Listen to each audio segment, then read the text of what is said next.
So Turner and Hooch is here, and it's a remake of the original 1989 movie, and this one is about Scott Turner inheriting a crime-solving dog from his family called Hooch. So the show is focusing on a main character named Scott Turner. That's the exact name as Tom Hanks' character in the original movie, so this must be a remake, right? Well, both of these main characters are cops called Scott Turner getting Hooch dogs against their will, but seriously, one character in this episode calls this one almost like the original Hooch. So wait a minute, how is this a remake if the original story apparently already happened in this universe? Or even weirder, Turner and Hooch is also just a movie that exists in this universe? What are you doing trying to be like a movie character, you weirdo? Hi fellow Disney Plus watchers, this is Thoughts After a Disney Plus Watch, where we review everything new Disney Plus coming out, and I'm glad you're watching. This is a channel that's specifically about movies, shows, and all that's Disney Plus original stuff. This review is completely spoiler free. What I like to do with these new shows, I like to keep it spoiler free for the first episode and a weeks after I go into detail, so I can tell you if this is worth your time right now. I won't go into specifics, but if you like to talk about specific things that happen, I'd love to have a chat in the comment section. So again, the setup of this show is basically exactly what the original movie is about. Scott Turner is a cop working on a big case, and at the worst time of his life, he suddenly inherits a dog from his family. Only problem is, Hooch is a big, messy animal who likes to dissect garbage bags and thoroughly puts Scott's whole life on its head essentially,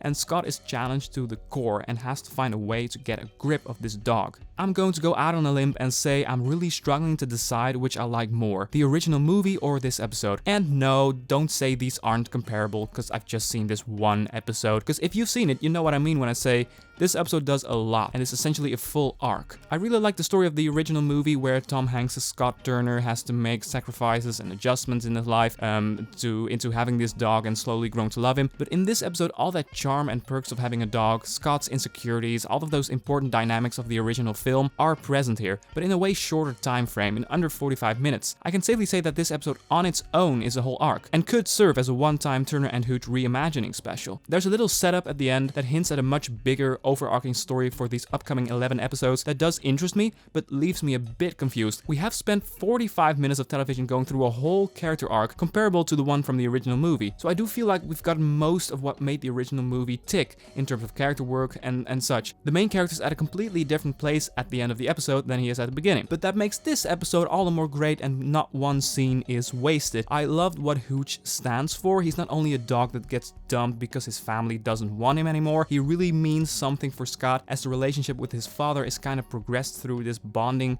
through him bonding with Hooch. I'm keeping it a vague statement just in case you didn't see it, but I really like what Hooch is actually, what he's representing. Gosh, this is the one thing where I like to be more specific. Also, one of the hearts of this story is Scott's whole dynamic with this dog trainer, who sees what Scott is kind of missing in his life, and she's the only one to really recognize Hooch as someone who fills in a blank, something that Scott is missing. This character has great chemistry with Joss Peck's Scott, a bit flirtatious, but Scott's not picking up the signals, of course, and there's also lots of subtext going on, where she's talking to Scott about the dog, but is essentially trying to get to him, trying to give him signals, so this dynamic was kind of cute, and would be great if they would continue this on. We also follow this other cop who is there along for the ride, going on missions with Scott, Jessica, and she's also great and has a little bit of her own family situation where I'm sure we will see more of her in the future. She and Scott also play off each other very well. Essentially, all the main characters are really good, I think. There are some weird filmmaking flaws that I noticed, and it's something where the TV budgets shine through. So there's a car chase going on somewhere in the episode, and the way it was edited was just a bit weird and made me confused where we were exactly. What car are we following exactly? It felt a bit choppy and unpolished. Some flashback shots, and that's not really a spoiler, of course. This is a crime series, so there ought to be some kind of flashbacks here and there, but the color correction here is way off. It's just really ugly blue, and little things like this can really take me out of the story for a moment.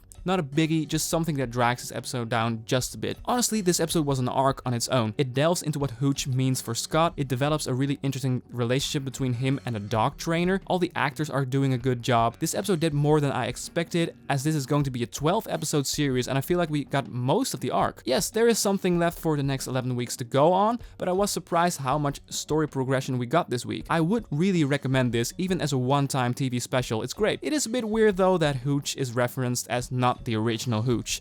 That is just so confusing. That comment should not have been this episode, I believe. I'm thinking about wrapping this up. Thank you so much for watching. I'm curious, what did you think of this episode? Be sure to let me know in the comment section. Don't forget, if you enjoy the idea of discussing Disney Plus content with us, that red button looks familiar, right? Did you like this video? Then be sure to consider giving that a click. Thanks. For now, have a wonderful day and see ya.